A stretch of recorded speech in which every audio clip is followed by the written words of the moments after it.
The Wedding of Allan-A-Dale. One day Robin met a gay young knight. The knight was dressed in a scarlet and a hat with feathers. He sang a merry song. Robin wondered who the knight could be, but he did not stop him. The next day Little John and Much went for a walk. As they walked along they met the same knight, but how different he looked. It was difficult to believe that he was the same man. He was dressed in grey, his head hung down. So sad was he that he did not see Little John and Much. They led him to Robin Hood. Robin welcomed him to the green wood. Then very politely he asked if the stranger had any money to give for Robin Hood and his merry men. When Robin heard that the knight was poor, he was very sorry for him. He asked him to sit down and tell him why he was so sad. So the young man told his tale. "My name is Allan-A-Dale," he said. 7 years ago I fell in love with the most beautiful lady in the world.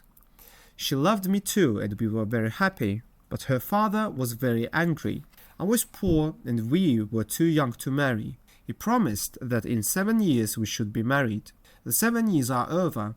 Yesterday should have been our wedding day, but alas, the old knight didn't speak to me. He said his daughter was not for such a poor man as I. Tomorrow she will marry another. He is old and ugly, but he has much money. I lost my love, and my heart is broken." Then poor Allan-A-Dale dropped his head in his hands and cried. "No," said Robin, "do not suffer. A girl who changes her mind is not worth so much sadness." But Allan-A-Dale shook his head. "Alas," he said, "she loves me. It is the old knight, her father, who forces her to do this." "Then what will you give to me if I help you to get your true love again?" said Robin Hood. "I have no gold, but if you bring my true love back to me, I swear to serve you truly forever and a day." "I can make and sing sweet songs and play upon the harp," said Allan. Robin was very glad to hear that.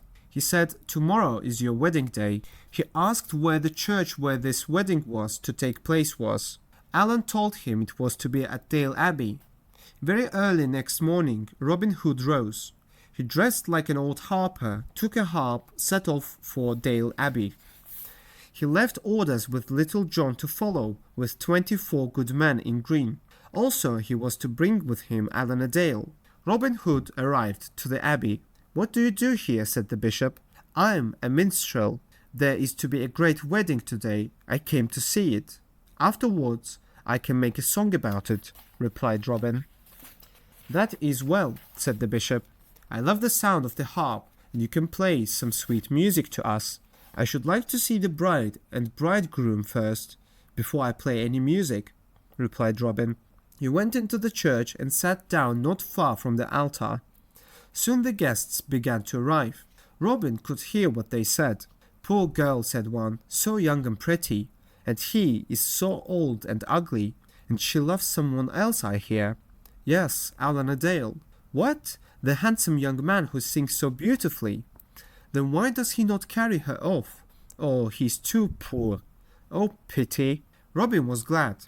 From all he heard he learned that everyone in the church was sorry for poor Christabel. At last the bridegroom came. So old and ugly he was. Suddenly there was a little move at the door. All heads turned. The bride arrived.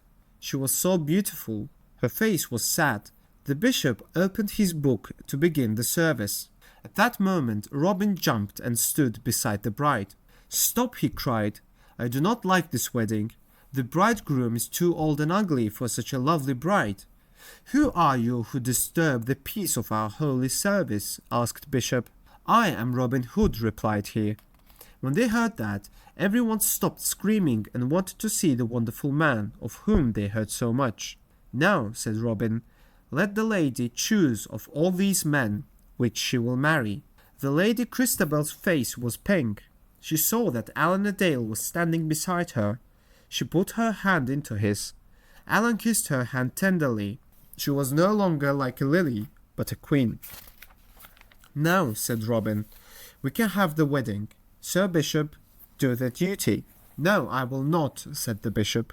"If you will not, we must get someone else," said Robin. "Come along, Friar Tuck."